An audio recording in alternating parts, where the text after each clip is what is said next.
పవిత్ర దేవాలయం భక్తులు భక్తి శ్రద్ధలతో వెలిగించిన దీపం. అదే దీపంతో ఓ యువకుడు సిగరెట్ వెలిగించడం ఇప్పుడు ఈ వీడియో సోషల్ మీడియాలో తీవ్ర వివాదానికి దారితీసింది. కర్నూలు జిల్లాలో జరిగిన ఈ ఘటన భక్తుల ఆగ్రహానికే కారణమైంది. నిందితుడిపై కఠిన చర్యలు తీసుకోవాలంటూ విశ్వ హిందూ పరిషత్ నాయకులు పోలీసులను ఆశ్రయించారు. కర్నూలు జిల్లా ఆదోని మండలంలోని రణమండల కొండ ప్రాంతంలో ఉన్న పురాతన శివాలయంలో ఈ ఘటన చోటు చేసుకున్నట్లు తెలుస్తోంది. సోషల్ మీడియాలో వైరల్ అవుతున్న వీడియోలో ఓ యువకుడు ఆలయంలో వెలిగిస్తున్న పవిత్ర దీపం వద్దకు వెళ్లి అదే జ్యోతితో సిగరెట్ వెలిగించి అక్కడే ధూమపానం చేస్తున్నట్లు స్పష్టంగా కనిపిస్తోంది. ఈ వీడియో బయటకు రావడంతో భక్తులు తీవ్ర ఆగ్రహం వ్యక్తం చేస్తున్నారు.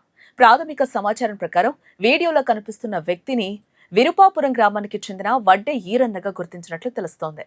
అయితే అతడేనా అనే విషయాన్ని పోలీసులు అధికారికంగా నిర్ధారించే ప్రక్రియలో ఉన్నారు. వీడియో ఎప్పుడు తీశారు, ఎవరు చిత్రీకరించారు, సోషల్ మీడియాలోకి ఎలా వచ్చింది అనే కోణాల్లో కూడా విచారణ అయితే కొనసాగుతూ ఉన్నట్లుగా సమాచారం. ఈ క్రమంలో ఈ ఘటనపై విశ్వ హిందూ పరిషత్ నాయకులు, స్థానిక భక్తులు ఆదోని పోలీస్ స్టేషన్లో ఫిర్యాదు చేశారు. ఆలయ పవిత్రతను అవమానించడమే కాకుండా కోట్లాది హిందువుల మనోభావాలను దెబ్బతీశాడని ఆరోపిస్తూ సంబంధిత వ్యక్తిపై కేసు నమోదు చేసి చట్టపరంగా కఠిన చర్యలు తీసుకోవాలని డిమాండ్ చేశారు. ఘటనపై అన్ని ఆధారాలు సేకరించి వాస్తవాలు నిర్ధారించిన తర్వాత చట్టపరమైన చర్యలు తీసుకుంటామని తెలిపారు. ప్రస్తుతం కేసుకు సంబంధించిన విచారణ అయితే కొనసాగుతూ ఉన్నట్లుగా తెలుస్తోంది. ఆదోని రణమండల కొండపై అత్యంత పవిత్రంగా భావించేటటువంటి శివాలయం, మనం కొండ మెట్లు ఎక్కిన వెంటనే సంతాన ఆంజనేయ స్వామి కిందికి కొంచెము ఎడమవైపు ఒక శివాలయం ఉన్నది. ఆ శివాలయం ఈ మధ్యనే కాశీ నుంచి తీసుకొచ్చినటువంటి శివలింగాన్ని ప్రతిష్ఠించి పూజలు అందుకున్నటువంటి సందర్భం. అటువంటి శివాలయంలో దుండగులు ఒక సిగరెట్ కాలుస్తూ అపవిత్రం చేయడమే కాకుండా ఆ యొక్క వీడియోని సోషల్ మీడియాలో వైరల్ చేయడం జరిగింది. ఇది ముమ్మాటి హిందువుల యొక్క మనోభావాలు దెబ్బతీసే విధంగా ఉన్నాయి. అదేవిధంగా అత్యంత నీచమైనటువంటి పని ఇది. ఏదైతే ఈ పైశాచిక ఆనందం పొందినటువంటి వ్యక్తి ఎంతటి వాడైనా కానీ వెంటనే ఆయన పట్టుకుని తగిన విధంగా శిక్షించి చట్టపరంగా చర్యలు తీసుకోవాలని కోరుతూ, అదేవిధంగా హిందువుల మనోభావాల్ని కానీ హిందువులకు సంబంధించినటువంటి ఎటువంటి వ్యతిరేక కార్యక్రమాలు చేసినా వాటిని మేము అడ్డుకుంటాము, వాళ్ళని ఖచ్చితంగా వ్యతిరేకిస్తాము. మరొకసారి ఇటువంటి చర్యలు ఎవరు కూడా తీసుకోకుండా డిపార్ట్మెంట్ వారు కఠిన చర్యలు తీసుకోవాలి. అదేవిధంగా ఆ వ్యక్తి మీద ఎఫ్ఐఆర్ నమోదు చేయాల్సిందిగా హిందూ సంఘాల మీద డిమాండ్ చేస్తున్నాం. జై శ్రీరామ్. శివాలయంలో మరి దుండగుడు ఏదైతే పవిత్రంగా పూజించే దేవాలయంలో అసహ్యంగా చేయడం కార్యక్రమం చాలా హిందువుల మనోభావాలు దెబ్బతీసే విధంగా ఉన్నాయి.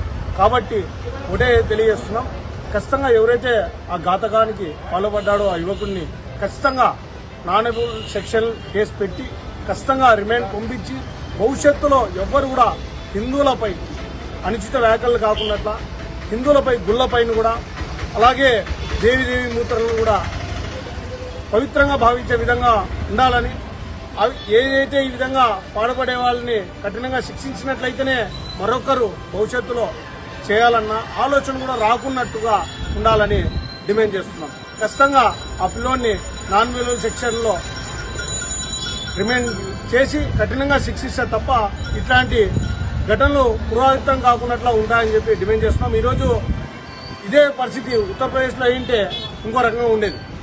పవిత్రమైనటువంటి కాశీ నుంచి తెచ్చినటువంటి ఈ యొక్క శివాలయంలో ప్రతిష్ఠించినటువంటి శివుని దగ్గర సిగరెట్ వెలిగిస్తూ వెకిలి చేష్టలు చేస్తూ హిందూ మనోభావాలు దెబ్బతీసే విధంగా ఎవరైతే పూనుకున్నారో అక్కడ అపవిత్రం చేశారో వాడిని వెంటనే అరెస్టు చేసి కఠినంగా శిక్షించాలని చెప్పేసి డిమాండ్ చేస్తున్నాం.